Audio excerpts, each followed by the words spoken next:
بانی جامعہ حضرت مولانا مختار احمد ندوی رحمہ اللہ نے جامعہ محمدیہ منصورہ مالیگاؤں کو قائم کرنے کے چند برسوں بعد ہی ایک ایسے کام کا بیڑا اٹھایا کہ اس دور میں اس کے بارے میں سوچنا بھی معیوب سمجھا جاتا تھا۔ جی ہاں، سن 1979 میں مولانا مختار احمد ندوی صاحب نے اپنوں اور غیروں کی مخالفت کے بیچ احاطہ جامعہ محمدیہ منصورہ میں بنات کے لیے ایک مدرسہ کلیہ عائشہ صدیقہ کے نام سے جاری کیا۔ مولانا کے پیش نظر سماج میں ایسی صالح خواتین کو پیش کرنا تھا جن کی تربیت کے سائے میں ایک بہترین معاشرے کی تشکیل کی جا سکے۔ والدین کے اطمینان کے لیے اس کلیہ کی حفاظت کا بھرپور انتظام کیا گیا۔ دھیرے دھیرے ملک بھر سے طالبات یہاں آنے لگیں اور اس طرح ملک کو قوم کی بچیوں کا ایک بہترین اقامتی ادارہ نصیب ہوا۔ آج مولانا ارشد مختار حفظہ اللہ کی سرپرستی اور ماہرین فن کی رہنمائی میں اس کے نصاب اور انتظامات میں تمام تر ضروری اصلاحات کی جاتی ہیں اور اسے مزید بہتر بنانے کے لیے ہر ممکن اقدامات کیے جاتے ہیں۔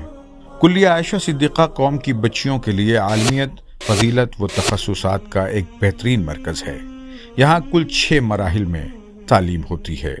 اول تو مستند تعلیمی اداروں سے ثانویہ کی تعلیم مکمل کرنے والی طالبات کے لیے 2 سالہ عالمیت کا کورس ہے۔ ان بچیوں کے لیے عالمیت کے ساتھ ساتھ 11ویں 12ویں کی تعلیم جاری رکھنے کا انتظام بھی کیا گیا ہے۔ عالمیت کی تکمیل کے بعد فضیلت کے لیے 2 سالہ کورس ہے۔ فضیلت سے فارغ طالبات کے لیے دعویٰ و تدریس کے لیے 1 سالہ تخصص کا تربیتی کورس ہے۔ اس طرح عصری علوم سے وابستہ طالبات کے لیے 3 سالہ ڈپلومہ ان اسلامک اسٹڈیز کے نام سے خاص کورس ترتیب دیا گیا ہے۔ یہاں بھی 11ویں 12ویں کی تعلیم کا نظم کیا گیا ہے۔ اسی طرح عالمیت میں جونیئر کالج جبکہ فضیلت کے درجات میں گریجویشن کے نصاب کی انگریزی تعلیم کو بھی شامل نصاب کیا گیا ہے۔ اس کے علاوہ کلیہ عائشہ کی بنیاد ہی سے یہاں تحفظ القرآن کریم کا شعبہ قائم ہے۔ یہاں بچیوں کو تجوید کے قواعد کے ساتھ قرآن کریم حفظ کروایا جاتا ہے۔ حفظ کے ساتھ اسکولی تعلیم جاری رکھنے کا اہتمام بھی کیا گیا ہے۔ ان شعبہ جات سے اب تک ہزاروں بچیاں فارغ ہو کر ملک و بیرون ملک کے مدارس و جامعات میں تدریسی خدمات انجام دینے میں منہمک ہیں۔ کلیہ عائشہ صدیقہ تعلیم کے معیار کو بلند رکھنے کے لیے بہترین اساتذہ کا انتخاب کرتا ہے۔ ان بچیوں کو شریعہ کے مختلف مضامین پڑھانے کے لیے انتہائی تجربہ کار اساتذہ مختص کیے گئے ہیں، جن میں سے بیشتر جامعہ اسلامیہ مدینہ اور عالم اسلام کی دیگر موقر اسلامی جامعات سے فارغ ہیں۔ مخالفتیں میں آپ کو بتاؤں ان مساجد سے ہوئیں جن کی تعمیر ابا رحمہ اللہ نے کی تھی۔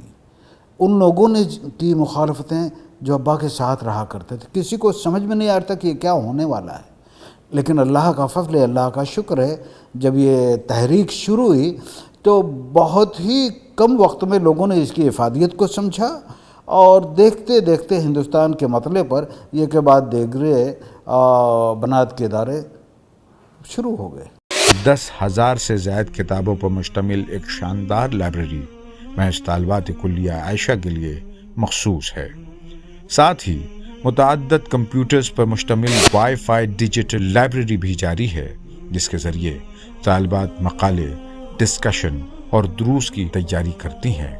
ان بچیوں کو پریکٹیکلی دعوت کے کاموں پر بھی مامور کیا جاتا ہے، جس کے لیے شہر و اکناف میں خواتین کے ہفتہ وار پروگرام ترتیب دیے جاتے ہیں، جن میں ان کی ٹریننگ ہوتی ہے۔ اپنے اساتذہ کی رہنمائی میں یہ بچیاں خود ایک رسالہ تیار کرتی ہیں۔ مجلہ الحمیرہ کے مشمولات سے لے کر اس کی ترتیب و تہذیب کی جملہ ذمہ داریاں طالبات ہی انجام دیتی ہیں۔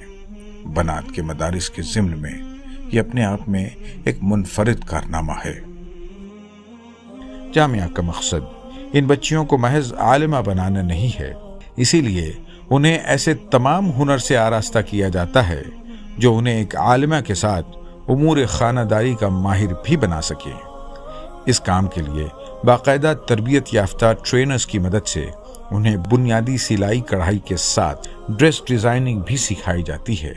یہ ہنر انہیں مستقبل میں خود کفیل بنانے میں بھی معاون ہوتے ہیں۔ اس کے علاوہ